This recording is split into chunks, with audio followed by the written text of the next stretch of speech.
If you felt stuck trying to lose weight, you're not alone. Enter Weight Loss by Hers. It's designed to support you in reaching your goals. And Hers now offers access to an affordable range of FDA-approved GLP-1 medications, including the Wegovy pill and the Wegovy pen. With Wegovy at Hers, lose up to 20% or more of your body weight when combined with diet and exercise. It helps you regulate your appetite, eat less, and keep weight off. Plus, Wegovy is the first GLP-1 available in a pill, so there are no needles needed. Everything is 100% online through Hers. You'll connect with a licensed provider who will determine if treatment is right for you. If prescribed, your medication is delivered right to your door. No insurance necessary. And it doesn't stop there. Weight Loss by Hers goes beyond medication by offering access to 24/7 messaging with your care team and tons of in-app lifestyle and nutrition tips like recipes, meal plans, fitness videos, sleep content, and more. Even better, with a range of affordable GLP-1 options, Hers makes it simple to find an approach that fits your needs and your budget if eligible. You'll get a treatment plan personalized to you and unlimited dosage changes as needed. It's weight loss designed to work with your life. Ready to reach your goals? Visit forhers.com/women to get personalized, affordable care that gets you. That's forhers.com/women. forhers.com/women. Weight Loss by Hers is not available in all 50 states. Wegovy is the registered trademark of Novo Nordisk A.S. To get started and learn more, including important safety information, Wegovy clinical study information, and restrictions, visit forhers.com. Most people don't realize how much their personal information is being bought and sold every day. Data brokers are making billions, pulling details about you from public records and the internet, and then packaging and selling it, usually without your consent. That's how your information lands in the hands of scammers, spammers, even stalkers. It's why you get endless robocalls and why ads seem to follow you everywhere. That's where Aura comes in. Aura actively removes your data from broker sites and keeps it off. They also instantly alert you if your information shows up in a breach or on the dark web. But Aura goes beyond data protection. With one app, you get a VPN, antivirus, password manager, spam call protection, dark web monitoring, and even up to $5 million in identity theft insurance, all backed by 24/7 US-based fraud support. Other companies might sell just credit monitoring or just a VPN. Aura gives you all of it, together, at the same price competitors charge for just one service. Start your free trial today at aura.com/remove. Protect yourself now at aura.com/remove. Darkcast Network. Indie pods with a dark side. December 12th, 1990 was the night before Norine Brown's 32nd birthday. Late that night, the mother of two told her husband she was running out to the grocery store to buy ingredients for Christmas cookies. She grabbed some cash and got into her station wagon. The following morning, her car was found in the Pathmark parking lot a mile from her home. It was locked and there were Christmas presents wrapped inside, but Norine Higuchi Brown was never seen again. Her case quickly went cold, but the people who loved Norine never gave up searching for answers, even when it seemed as though the rest of the world had moved on. When a person goes missing, there's a special kind of pain in the not knowing. I want to tell you the stories of those who never came home. Today, I want to tell you the story of Norine Higuchi Brown. I'm Kona Gallagher. And I'm Ethan Flick. And this is And Then They Were Gone.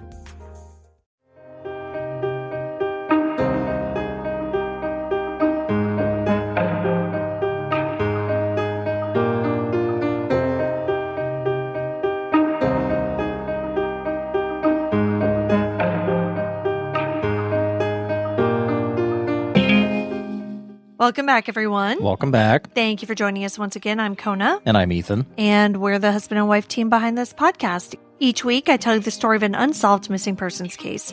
Ethan doesn't know anything about the case going into the episode and is here to provide his reactions and questions in real time, hopefully asking some of the same ones you have at home. Norine's case made me think of one that we covered last season, the local one of Layla McCullough. Like Layla, Norine was a wife and mother who disappeared, and police just kind of shrugged their shoulders. There's barely any sort of investigation done into Norine's disappearance in 1990, and her case quickly fell off the radar, which it it's shameful. She was the mother of 2 very young children, and the police just gave up. But Norine's story also has hope, because a group of her high school friends refused to forget her and have dedicated themselves to finding out what happened to their friend. Before we get started, though, we've had some new people join us over on Patreon, so we'd like to take a moment to give them a little bit of a shout out. Thank you to Vicky, Emily G, and Nana V. We really appreciate your support. Thank you all so much. As a reminder, if you'd like to get our episodes ad-free and early, you can join us over on Patreon at any level, starting at just $2 a month. You'll also get a free copy of the ebook that I wrote. Now, let's get into the story of Norine Higuchi Brown. Norine Higuchi was born on December 13th, 1958, to Margot and Don Higuchi. She grew up in Uniondale on Long Island, New York, and was the second of 4 children. Her mother, Margot, was a German immigrant who worked as a seamstress and a housekeeper. Her father, Don, was Japanese-American and owned a carpet store. Norine was the type of person that people gravitated toward. She was also a serious athlete who excelled at swimming, gymnastics, skiing, and judo. Wow. Yeah. Susan Higuchi Mule, Norine's younger sister, put it simply, quote, "Everyone loved Norine," end quote. Norine attended Uniondale High School, and after she graduated, she worked briefly in an office and then at a bank. At some point, she met a man named John Brown. John was a New York City firefighter, and he also ran a plumbing supply business on the side. They married and started a family. Their son Anthony came first, followed by a baby girl, Alexa, about a year later. In December 1990, Anthony was 18 months old, and Alexa was just 5 months old, putting Norine deep in the trenches of early parenthood with 2 babies under 2. Yikes. Yeah. That's tough. Yes, I know people do it all the time, but I still cannot imagine. No, neither can I. But she was exactly where she wanted to be. Norine loved being a mother. Her friend Elaine Commando told Dateline, quote, "She was a terrific mother. Her kids were her whole life," end quote. At the time she vanished, the family was living in kind of an in-between situation. They were staying in an apartment above the plumbing supply store that John owned, while they were renovating a new house that they'd bought nearby. On the surface, they seemed like any other couple living on Long Island, trying to balance home, work, and family. But underneath the surface, as Norine's friends would find, things weren't as happy as they seemed. In a 2019 interview with News 12 Long Island, Norine's friend Elaine Commando said that at a dinner in late 1990, Norine told her and their other friend Kelly that her marriage was not what it looked like from the outside, and that she wasn't happy. Elaine says that she was actually surprised to hear that because it was the first that she had heard of problems between the couple. But just a few weeks after that dinner, Norine was gone. December 12th, 1990 was the day before Norine's 32nd birthday. She spent the day doing what a lot of moms were busy doing at the time. That afternoon, she went Christmas shopping with her 2 kids and her sister, and they even stopped to take pictures with Santa Claus. How many tears were there? I'm sure a few. Then Norine dropped Susan off in Franklin Square and drove back home to New Hyde Park. That evening, according to John, the couple had what he later described as a minor argument. And then, sometime around 11 p.m., Norine decided to make a late grocery run to Pathmark to get ingredients for Christmas cookies. This already isn't adding up. 11 p.m. trip to the grocery store when you've got 2 kids under 2. Well, I can kind of understand it because from what it sounds like, she liked to do these late night grocery runs, especially if John was home and could stay with the kids, because then she could go have some time to herself without having to take the kids grocery shopping. Plus, like, the grocery stores are dead at 11 p.m., so she doesn't have to deal with the crowds. Like, I mean, I buy it because I can understand that as just like a way to get some alone time. If that's something that she normally did, yeah. Well, that's the question, right? Because I think John said that it is something she normally did for those reasons I just mentioned. But when Elaine, her friend, was interviewed in 2019, she told the reporter that she had never known Norine to do that. But again, I mean, something like grocery shopping late at night, you would think her husband would know the pattern more than a friend. Sure, or the husband's using it as a cover-up. Well, yeah. So in any case, the story is that Norine grabbed some cash in her purse but left her wallet with her ID in it at home. John says that he fell asleep on the couch not long after and didn't realize that Norine never came back. He says that he woke up around 5 a.m. and it was only then that he realized. And he just happens to be the luckiest father that he's got 2 kids under 2 that slept through the night. That was my exact thought. Because I remember 5 months being a particularly unhappy time when it comes to sleeping. Even 18 months? Yeah. They don't typically sleep the entire night. Yeah, I mean, and, sometimes they do, of course. But yeah, a lot of times they wake up, the diaper's wet, Right. they need something, they had a dream, whatever it is. So yeah, that's funny that you picked up on that immediately because so did I. So I don't know what happened between 5 a.m. when he says he woke up and 8 a.m., but according to Elaine, that friend, John's mother had come over to their apartment at some point that morning. Because at 8 a.m. on December 13th, Norine's birthday, John called Elaine and asked if Norine had maybe spent the night at her house.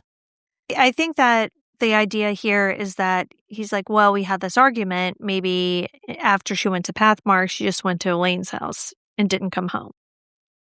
And, this is nobody had cell phones or anything at this point. So sure. we should point that out.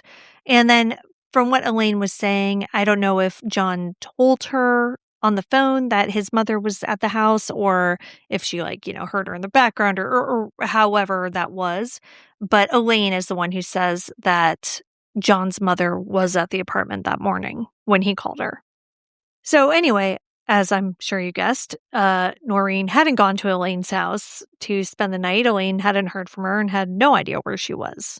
I don't know. I have a hard time with the 5 a.m. to 8 a.m. Yeah. time frame. What was he doing? Yeah, no idea. And, maybe you're busy with the kids, maybe you're doing whatever and just assuming she's going to come back. I can also make the case for, again, we don't have cell phones, so we couldn't contact Norine directly. If he genuinely thought he was at Elaine's house, maybe he was just being polite by not calling Elaine at 5 a.m. But, was this typical behavior after an argument? Because, as you pointed out, it was only recently that Norine had told Elaine that their marriage was kind of rocky, right? So it's not necessarily something that she would have typically done. So it seems odd to me that this would have been a one-off occurrence, and he's I'm just gonna let her go blow off steam, not actually knowing where she is. Yeah, I think that is actually a pretty good point because you're right. And Norine was she had friends. So is it possible that she could have done this before at another friend's house? Sure.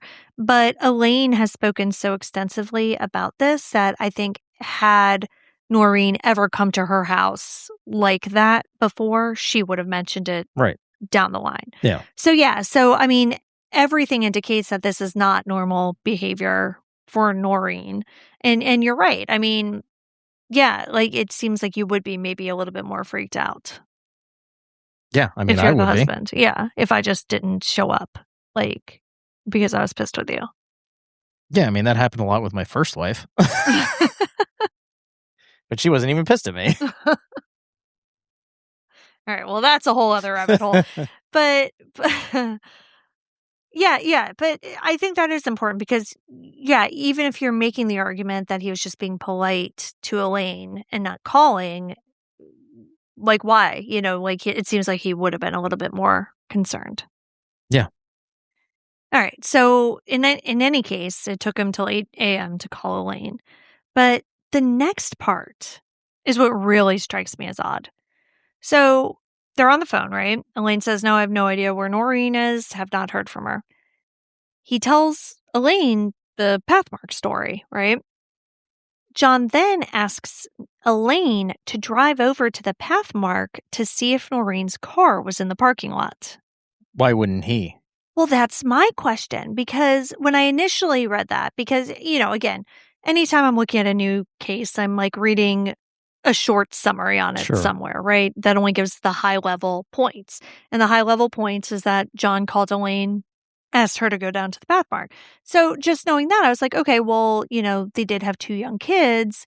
Maybe he just asked her to do it because it was easier for her to do it instead of him like getting the kids together and, Except that his mom was there. Exactly, which I didn't find out, until I looked into it further when I was actually doing the research for the episode. So yeah, knowing that his mom was there, why didn't he? And then going back to what I was saying about the 8 a.m. phone call, and I don't know when his mom got there. His mom could have just walked in the door right before he called Elaine. Sure. But like, if she was there a little bit earlier, to me, it seems like he would have been in the car, driving around, going to the Pathmark, driving, because the Pathmark's only a mile from their house, right? So like driving that route in between the Pathmark and their house, like thinking, just doing something if you are trying to be polite and wait till a decent hour before you call Elaine.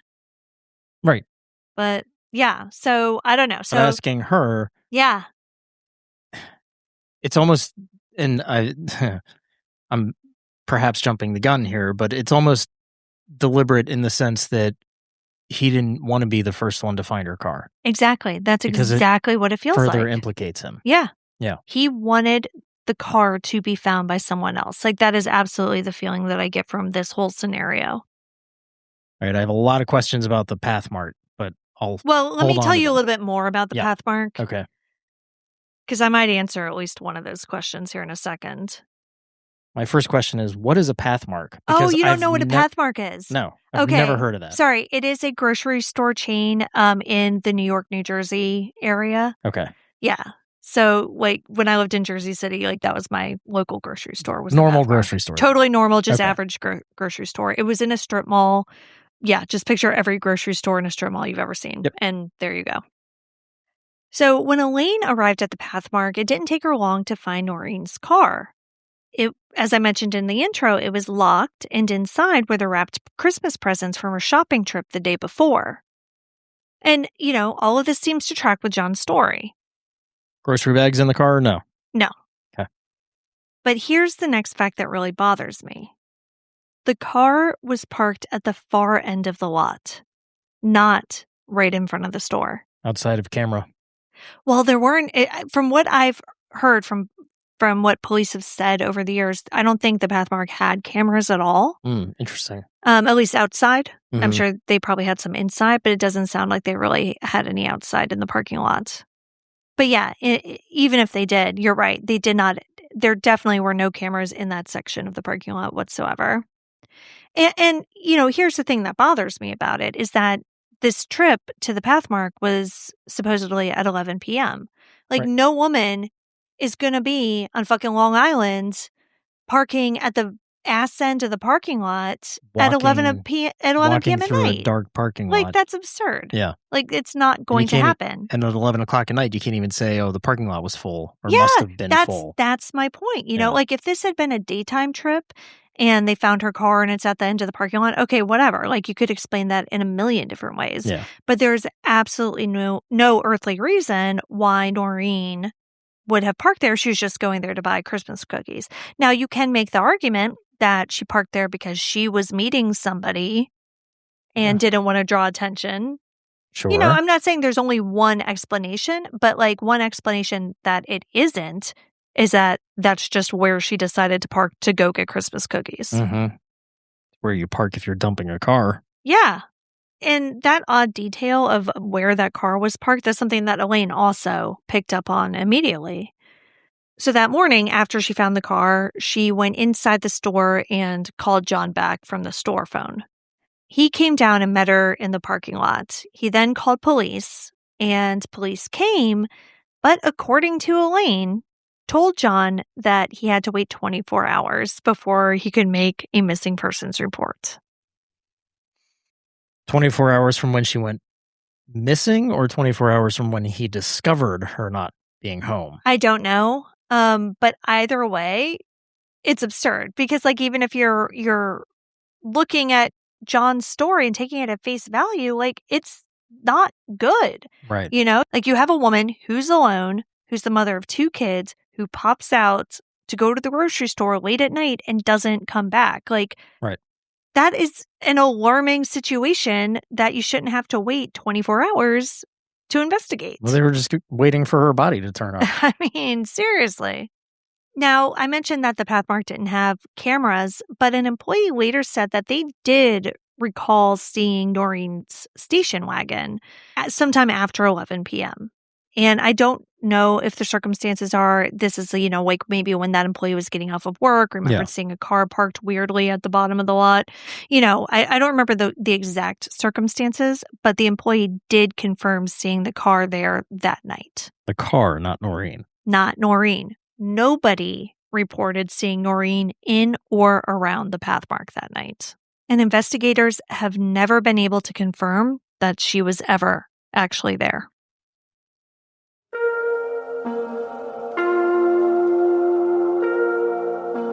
Y'all, I've been on the internet for a long time, and I have so many different logins on so many different websites. But sometimes you see a purple button at the top of the payment options, and it makes everything so much easier. You can just complete your checkout with the tap of one button. So you already know I'm talking about Shopify. Shopify is the commerce platform behind millions of businesses around the world and 10% of all e-commerce in the U.S., from household names like Heinz and Skims to brands just getting started. With hundreds of ready-to-use templates, Shopify helps you build a beautiful online store that matches your brand style. And you can get the word out like you have a whole marketing team behind you, even if it's just you. You can easily create email and social media campaigns wherever your customers are scrolling or strolling. See less carts go abandoned and more sales go with Shopify and their Shop Pay button. Sign up for your $1 per month trial today at shopify.com/ATTWG. Go to shopify.com/ATTWG. That's shopify.com/ATTWG. It's summertime, so I'm looking for lighter fabrics, better materials, and pieces that just feel good the moment you put them on. That's why I keep coming back to Quince. They focus on high-quality essentials, breathable linen, soft organic cotton, washable silk, but without the luxury markup. Quince has beautiful everyday pieces like 100% European linen pants, dresses, and tops with styles starting at just $32. And let me tell you, I wore my Quince linen pants yesterday. I absolutely adore them. I can still look polished while staying cool. And I love a deal, so you know that I love the fact that everything at Quince is priced 50 to 80% less than similar brands. So elevate your summer wardrobe. Go to quince.com/ATTWG for free shipping on your order and 365-day returns. Now available in Canada too. That's QUINCE.com/ATTWG for free shipping and 365-day returns. Quince.com/ATTWG.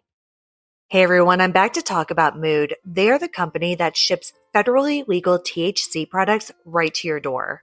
Listen, you can find gummies to just get you high pretty much anywhere these days, but Mood offers functional gummies that combine premium federally legal THC with targeted botanicals to help you get into the perfect mood in as little as 15 minutes. Mood.com has an incredible line of cannabis gummies, and you can get 20% off your first order at Mood.com with promo code ATTWG. Listen, I've talked many times about my inability to sleep, but Mood's Sleepy Time gummies have completely revolutionized my nights. So head to Mood.com, find the functional gummy that matches exactly what you're looking for, and let Mood help you discover your perfect mood. And don't forget to use promo code ATTWG when you check out to save 20% on your first order. Try it today at Mood.com.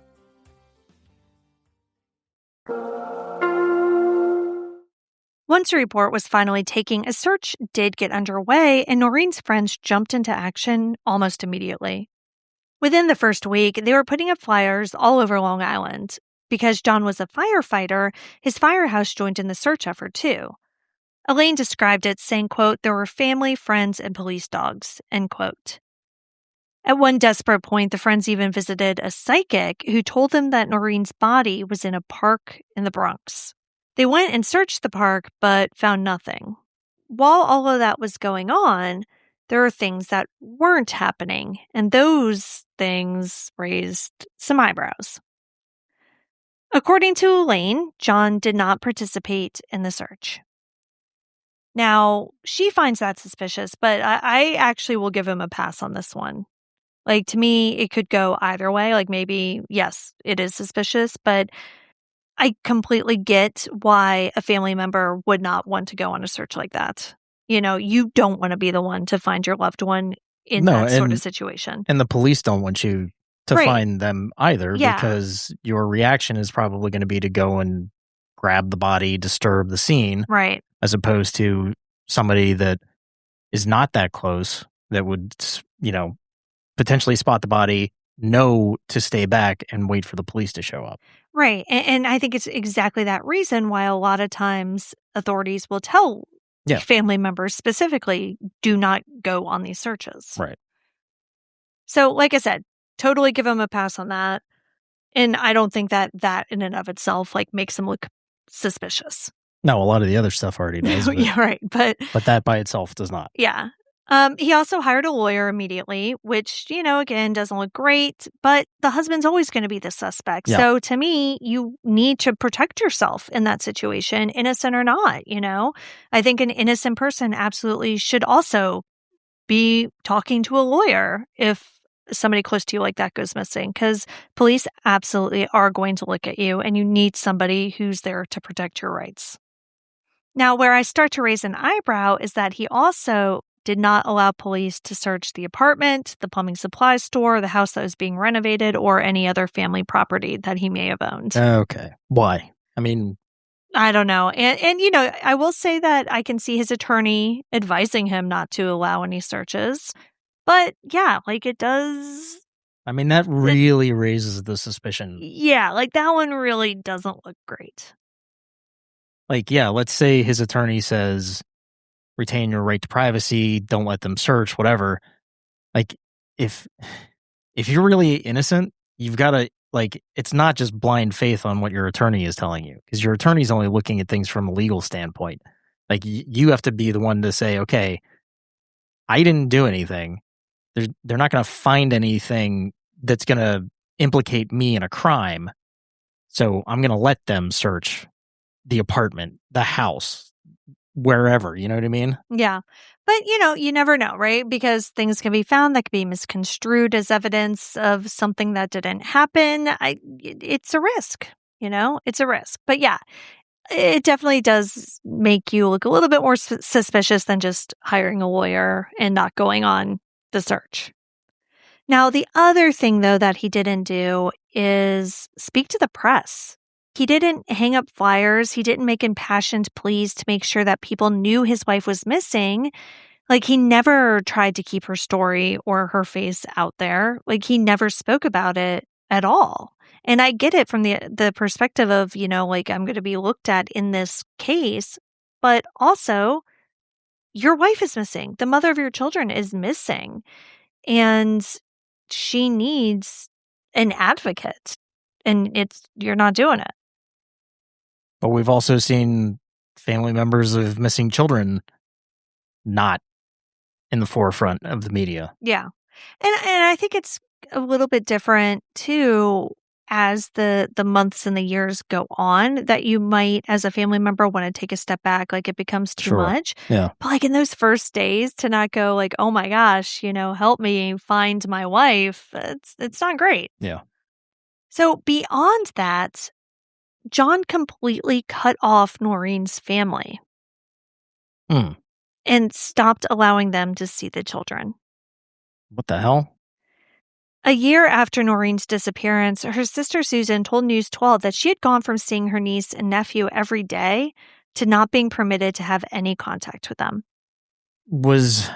I mean, you probably don't know this, but maybe Norine's family was accusing John privately of things. Well, yeah, that's actually exactly what I'm going to get to. So things were so fractured between the two sides that Norine's parents actually took John to court to try to get custody of Norine's children. And that hearing prompted one of the very few public statements John has ever made about this case. All right, I'm going to play a clip from 1992, And the people you're going to hear are John Brown and then Norine's mother, Margot.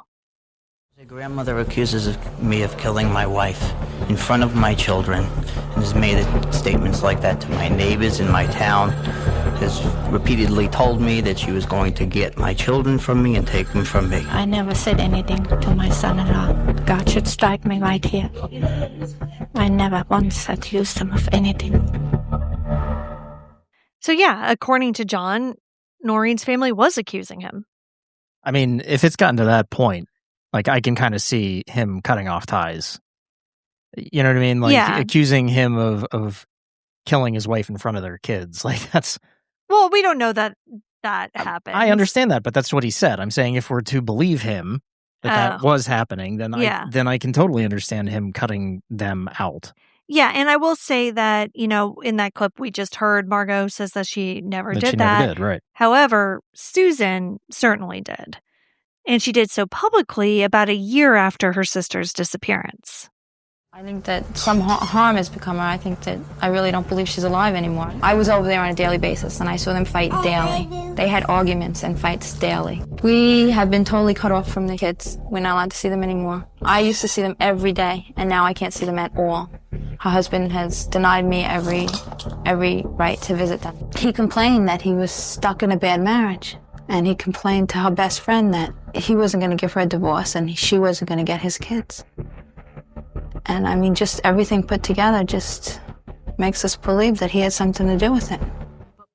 Okay, so I'm confused. So now this is her sister saying that she witnessed them fighting all the time. Yeah. I was under the impression that nobody had seen them fighting. It was just that one occurrence when she told her friend, Elaine, that the marriage wasn't what it appeared to be. No, so that was the first time Elaine and their friend Kelly found out about it. Okay. But Susan, it sounds like, was around every single day. So I think Susan just saw a lot more than Elaine and the friends did. Got it. As part of News 12's big 2019 story on this case, we found actual evidence that backs up the claims that not only was John and Norine's marriage in trouble, but that John was capable of violence. About 11 months prior to her disappearance in early 1990, police were called to John and Norine's residence. Now, there wasn't much of a report written. It was just one page, a form that was, partially filled out. But under nature of complaint, it says that John had threatened Norine's life. Even worse, it said that Norine had an abrasion on her neck. And I don't know what type of abrasion. I don't know, how, because again, there's no information in this report at all. But if that indicates strangulation is a huge indicator of murder. Yeah. If somebody strangles you, they're going to kill you. I mean, statistically. Well, I mean, even more so than that. It's a very intimate way of delivering pain to somebody. Right. It's not the same as punching them, not that I'm saying that's okay, but you deliver a punch or something like that, it's over in an instant. Strangulation is slow. Right. It's prolonged. And it's close. Yeah. And again, we don't know that's what that was at all. It only says an abrasion on the neck. Right. Which could mean anything. It could. I mean, depending on where it is, she could have had her purse on and he could have just snatched the purse away from her in anger, and that could have rubbed against her neck and caused an abrasion. Yeah. I mean, it could have been any number of things.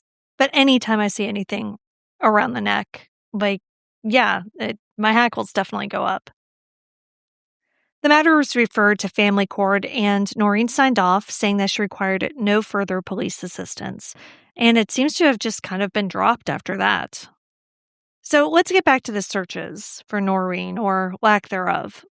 When I first read about this case and someone said that they hadn't searched the property around the home, it didn't really strike me as odd, because after all, they lived in an apartment. So I would think you definitely want to search the apartment itself, but how much value is the land around the apartment going to have? It's a public place. But I was wrong, because the apartment, again, when I first read about this, I was just picturing an apartment building. As I mentioned earlier, it was above the plumbing supply store. And there was somewhat of like a backyard almost right behind that plumbing supply store. And in that area right behind the building was a well. Mm. Now, I kind of got the impression that it already wasn't a working well in 1990. I think it was an old well that was no longer being used. It's a good place to hide a body, though. Yeah, and it was accessible. Apparently it was just in grass, like in dirt. You could theoretically get to it. Well, that's how baby Jessica fell down the well in the 80s. Yeah. So, it is one of those things that everybody kind of wondered about back in 1990, 1991, but because it was on that private property, it was never searched. In 2019, when Norine's friends were working with News 12 to jumpstart Norine's case again, the new owner of the store, who had bought it from John just a few years after Norine's disappearance, let them look out back. Now, he initially did not want to help at all. So when the reporter showed up, he was like, oh, yeah, no, like, I don't want you guys back there. I don't want you guys coming in. I don't want you looking at anything. Like, whatever happened was a long time ago. It doesn't have anything to do with me. And then that's when he kind of dropped that, like, he knows John and, knows his family and all this kind of stuff. So whatever. But later, he did allow two of the friends to go back in the backyard without the reporter and without filming anything. And what they said is that basically the well is gone. They say that sometime after Norine's disappearance, it was sealed up and buried under concrete. Mm. And one friend said that there's actually a building on it now, but I don't know about that. Mm. So at the very least, it's under concrete. When asked about the well, the Nassau County Homicide Squad told News 12 that the well was a, quote, place of interest, end quote, and said they were looking into it. But again, because it's under concrete and located on private property, it doesn't appear that any search has ever been done. And, all of this was almost 7 years ago. Right. While the efforts from Norine's friends and family in 2019 did breathe new life into the long dormant case, nothing really happened from a law enforcement perspective. To my knowledge, no searches have been done since then, and John has continuously refused to speak with police or the media, saying that it upsets his two oldest children too much. Two oldest children. Two oldest children, you picked up on that, because sometime in the years after Norine's disappearance, John remarried and had another son and daughter. They were born around 1997 and 1998, which is interesting timing because I believe in New York, it does take 7 years to be able to declare somebody dead. I don't know if he was able to get legally divorced prior to that just because she had been gone. Mm. But, so it was about 7 years after Norine's disappearance that they would have gotten married, if not earlier. John Brown has never been charged with anything in connection with Norine's disappearance. He's never been publicly named as a suspect by police, and he maintains his innocence. In fact, when News 12 spoke with him in 2019, John pushed back on the idea that he had ever obstructed the investigation. He told them police could question him about, quote, anything they want, end quote, and said, quote, I'm not stopping them from doing anything. I've never stopped them from anything other than when they started getting crazy with me and my lawyer got involved, end quote. Crazy, like asking to do the bare minimum searching of where she lived? Yeah, I guess, but that's the thing. He says that he allowed police to search his properties and that they came there with dogs. But that is a claim that even to this day, Nassau County police dispute. The two children Norine left behind, Anthony and Alexa, were too young when their mother vanished to have any memories of her. Though they grew up without her, they grew up with a stepmother and two younger siblings. They also didn't grow up with Norine's family at all, so it's hard to say what they know or what they believe about their mother's disappearance. I mean, they probably believe whatever their dad told them.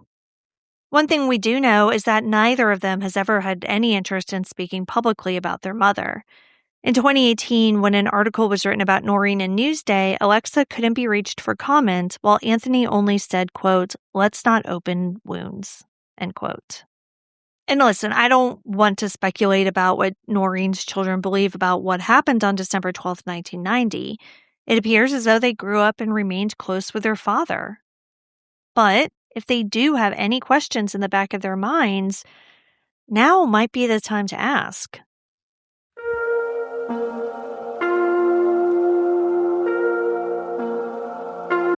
Ethan will tell you I am so bad at feeding myself, which is why even though I work from home, I have come to love Factor. Because for me, healthy eating isn't a willpower problem, it's a setup problem. Factor has meals that are built around your goals, whether that's weight loss, overall nutrition, more protein, or GLP-1 support. Factor meals are fresh and never frozen. They have over 100 rotating weekly meals, including globally inspired flavors like Mediterranean and Asian, so there's always something new to look forward to. And you have to try their new salads with vibrant ingredients like elote, corn, and miso edamame. They have this miso edamame tofu salad that I am obsessed with. It's ready in 2 minutes. It's delivered straight to your door. You barely have to think about it, and that's my favorite part. So head to factormeals.com/ATTWG50off and use code ATTWG50off to get 50% off and free daily greens per box with new subscriptions only while supplies last until 9/27/26. See website for more details. You're listening to this podcast, so I know you've got a curious mind. Here's a helpful fact you might not know yet. Drivers who switch and save with Progressive save over $900 on average. Pop over to Progressive.com, answer some questions, and you'll get a quick quote with discounts that are easy to come by. In fact, 99% of their auto customers earn at least one discount. Visit Progressive.com and see if you can enjoy a little cash back. Progressive Casualty Insurance Company and Affiliates. National average 12-month savings of $946 by new customer survey who saved with Progressive between June 2024 and May 2025. Potential savings will vary. You should never have to choose between a home that looks great and one that's actually livable. Between pets, kids, spills, some of which are done by my kids, many of which are done by me, the new Ruggable all-in-one rug delivers premium design with the peace of mind of being machine washable, stain resistant, and non-slip. I came to the conclusion long ago that I need machine washable rugs in my home. And Ruggable has the most beautiful designs, whether it's vintage-inspired, neutral, modern, whatever your style is, you will find it at Ruggable. They're stain-resistant for everyday spills, but they have a high-quality look and feel. And most importantly, they're durable and built for your life. Refresh your home at Ruggable.com. Get 10% off your first order site-wide with promo code ATTWG at Ruggable.com. That's RUGGABLE.com and use code ATTWG at checkout. Let's talk about John a little bit. One thing that probably influenced the way John is and was viewed by his children is the fact that many people in this country and even around the world would say that he's legitimately a hero. And, that's probably not what you're expecting me to say at this point in the episode, but remember how I said he was a member of FDNY? Mm-hmm. He joined in 1978 and was assigned to Ladder Company 165 in St. Albans, Queens. He was also one of the thousands of firefighters who responded to the World Trade Center attacks on September 11th, 2001. He was part of the rescue and recovery mission. He also helped with the aftermath and ended up spending between 40 to 50 days in the rubble at Ground Zero. Because of this, he developed a respiratory illness and had to retire from FDNY on September 10th, 2002. Despite his retirement, he continued to work as a volunteer firefighter in his town of New Hyde Park and even served as fire commissioner until 2013, though this wasn't without its own controversy. When I was doing my research on this case, I found a 2010 article in the New York Post about John Brown. They must not have known that he had a missing wife because the Post would have been all over that. Yeah.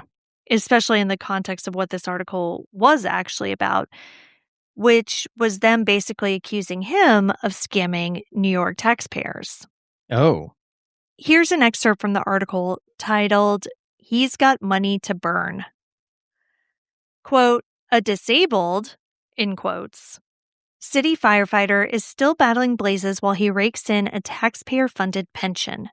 Retired FDNY Lieutenant John Brown, who left the department after 9/11 with a tax-free $82,000 disability pension, has responded to hundreds of fires in his Long Island hometown since leaving the FDNY, the Post has learned. End quote. So basically, it went on to kind of give his stats, like how many fires he's responded to in New Hyde Park. Yeah. And, basically saying that he's not actually disabled. He shouldn't have gotten this tax-free pension, things like that. I don't know enough about the differences in like medical requirements per fire department.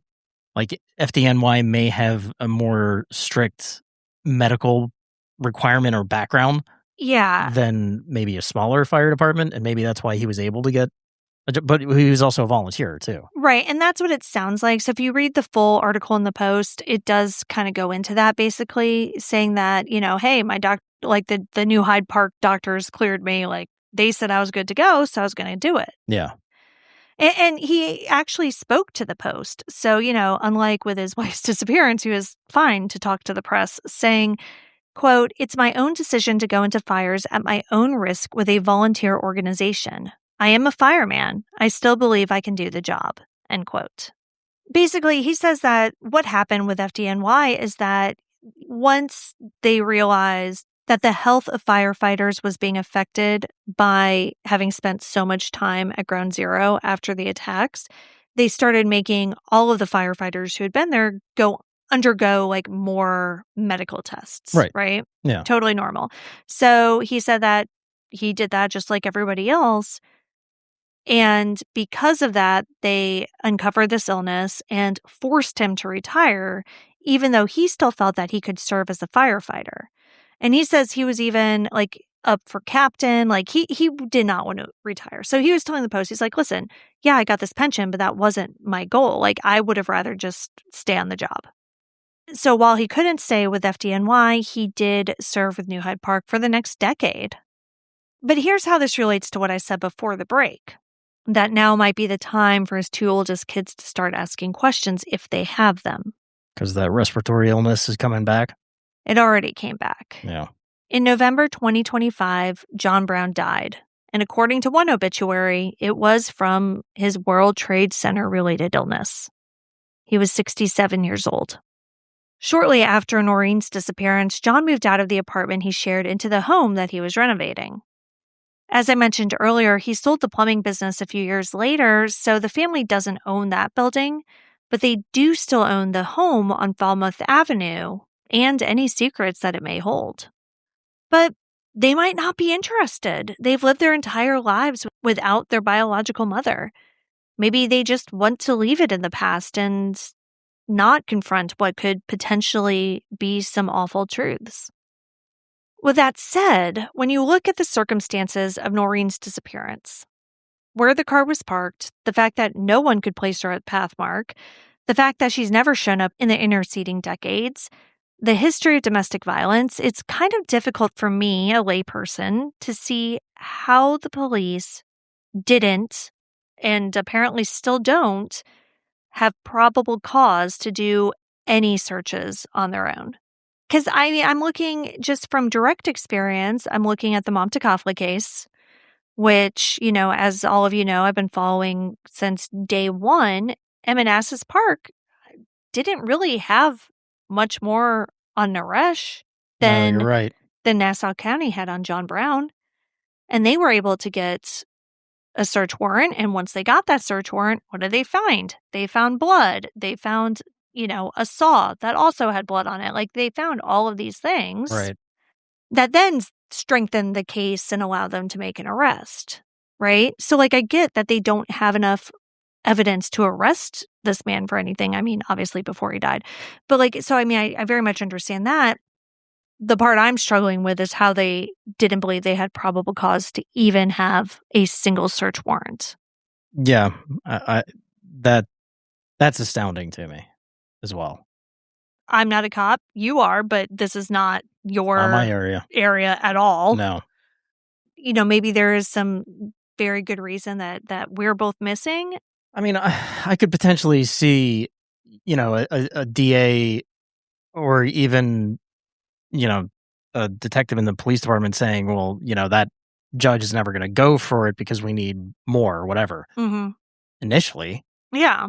But it's been how many years? 30 years. Like, 35 years. Judges come and go all the time. You couldn't not to say that you should, judge shop, but like over 35 years. When a judge leaves on. the bench, you could potentially bring up the case and say, hey, we want to search that well out back. Yeah.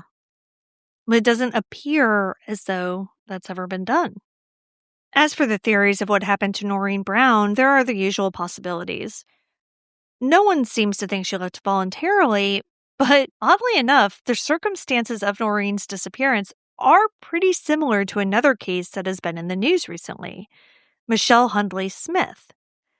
She's the North Carolina mom who went out to buy Christmas presents on December 9th, 2001, and never came home. She vanished, leaving behind her husband and 3 children.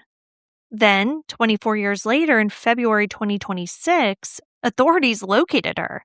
She was living a new life in another town, still in North Carolina. So, as always, anything is possible. Yeah.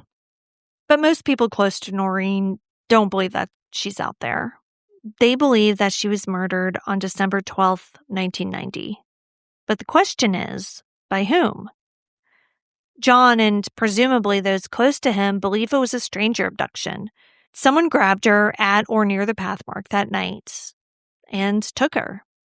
After all, Norine's car pulling into the lot but no one remembering seeing her inside does allow for the possibility of something happening in that parking lot. Here's what John had to say about this when a reporter came to his door in 2019. Okay. Can you just tell me what you think happened to her? Do you think she's alive? No, I don't think she's alive. Okay. I think she was murdered. That's what I think. And we just haven't ever found her. Murdered, but when she went to the Pathmark? Mm-hmm. Yeah. Okay. Right. There was a report that a lady seen an argument there. Okay. Okay, that came out about 2 weeks later, but nothing ever turned up from it. Between her and a man? 2 men. 2 men. Mm-hmm. Was there a description of those men or any video? You got to get, yes, but I was not involved in it. My fire department friends who were out searching at the time turned it over to the police and the lady over, and I don't know what came of it. Okay. All right. Thank you. His firefighter buddies found a woman that said that she remembers hearing 2 men arguing in the parking lot. 2 men arguing with a woman in the parking lot. And yeah, Elaine told the same reporter that either he made that claim at the time or, one of the firefighters made that claim at the time. She says she does remember hearing about that, the claim. The claim, right.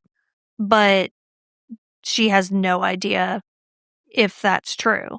And Nassau police have said that they've never been able to confirm this account of anybody being in the Pathmark parking lot having an argument. Even if even if this is true, like, and a woman heard some people arguing in the parking lot around that time, and let's say that information was turned over to the police, he seems very lackadaisical about it. He was just like, I don't know anything about that. I had nothing to do with it. Yeah. That part really got me, where he was like, yeah, I didn't have anything to do with it, or that didn't have anything to do with me, or whatever he said there. Right. Like that part, I'm like, are you fucking kidding me? Like this is like there's a potential suspect in your wife's disappearance / murder. Yeah. And you're like, well, I don't know. Doesn't really have anything to do with me. Yeah. Like what? Right. That's insane. Because you're right. I mean, even if you believe him, like, yes, this happened. Like, yes, even if you believe him, like that he believes it happened, and then you go the step further and say that it's true. Why wouldn't you, as the husband, be like up the cop's ass about it? Yeah. Or talking about it to the media publicly? Yes. Exactly. Yeah. The that doesn't have anything to do with me statement was of everything that he said on that doorstep. Like that was so telling to me. Yeah. Now, of course, there's also no actual evidence pointing to a stranger because that statement had never been confirmed. There's no struggle reported at the scene. Nothing was taken. There was no demand, no ransom. And plus, the car was found locked with the present still inside, which again doesn't really fit with her being like ambushed at her car by a stranger. Right. At least if robbery was the motive. Yeah, if robbery was the motive. It was just straight up kidnapping, sure. Yeah. It is interesting and rather convenient to fit with his story that she only took cash with her. Like, didn't bring a purse that could have been dropped if there had been a struggle. Well, she did bring her purse. Was the purse in the car? Yeah. Again, also convenient for his story. Yeah. And like, that's the other thing. Like, I mean, why would you bring your purse and leave it in your car?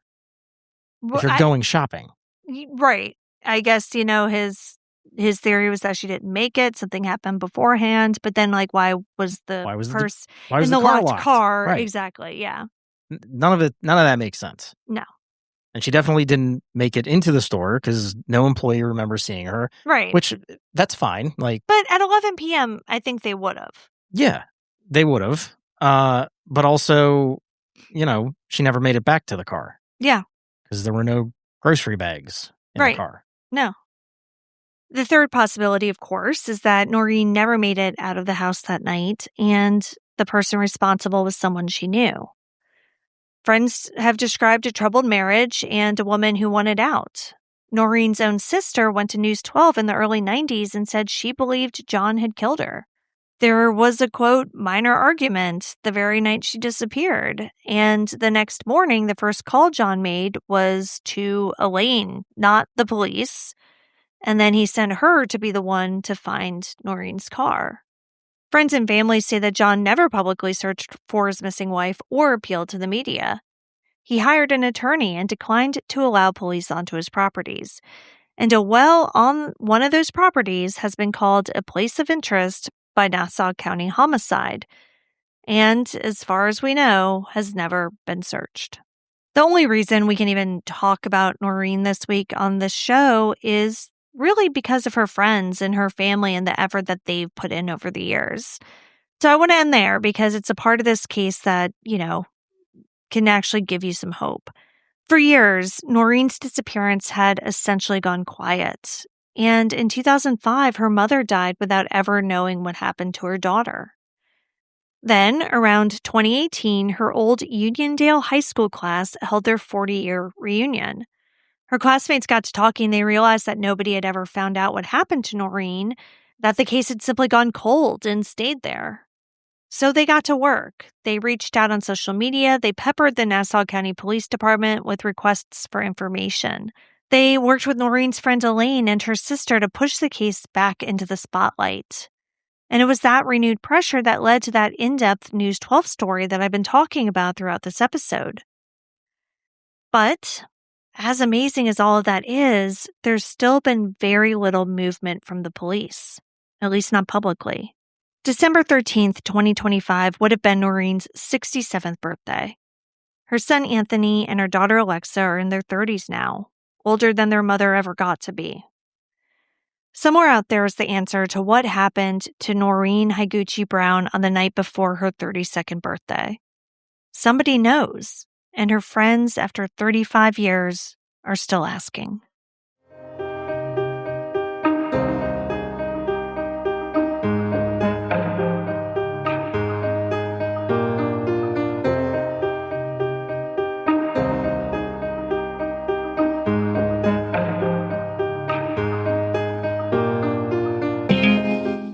Norine Higuchi Brown has been missing from New Hyde Park, New York since December 12, 1990.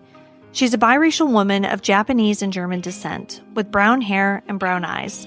She was last seen wearing a dark-colored wool coat, red slacks, and white sneakers. Norine was 1 day shy of her 32nd birthday when she went missing. She would be 67 today. If you have any information about the disappearance of Norine Higuchi Brown, please contact the Nassau County Police Department at 516-573-8800. For ongoing updates, her supporters still maintain the Find Norine Facebook page. You can see all the sources for this episode along with photos and videos on our website, andthentheyweregone.com. And be sure to follow us on social, And Then They Were Gone Pod on Facebook and at ATTWG Pod on Instagram and TikTok. If you like what we're doing, please subscribe and consider leaving a 5-star review on Apple Podcasts or Spotify. It will help new listeners find us. And the more people that listen, the more chances we have of bringing someone home. And we'll see you here next week for a brand new episode. See you next week. And Then They Were Gone is hosted by Kona Gallagher and Ethan Flick. All research, writing, and editing is done by me, Kona Gallagher. Theme music is The Stork by Ketsa. Additional music is provided by Kai Engel. And Then They Were Gone is a Little Monster production. Hey, you can do it! Most people don't realize how much their personal information is being bought and sold every day. Data brokers are making billions pulling details about you from public records and the internet, and then packaging and selling it, usually without your consent. That's how your information lands in the hands of scammers, spammers, even stalkers. It's why you get endless robocalls and why ads seem to follow you everywhere. That's where Aura comes in. Aura actively removes your data from broker sites and keeps it off. They also instantly alert you if your information shows up in a breach or on the dark web. But Aura goes beyond data protection. With one app, you get a VPN, antivirus, password manager, spam call protection, dark web monitoring, and even up to $5 million in identity theft insurance, all backed by 24/7 US-based fraud support. Other companies might sell just credit monitoring or just a VPN. Aura gives you all of it, together, at the same price competitors charge for just one service. Start your free trial today at aura.com/remove. Protect yourself now at aura.com/remove.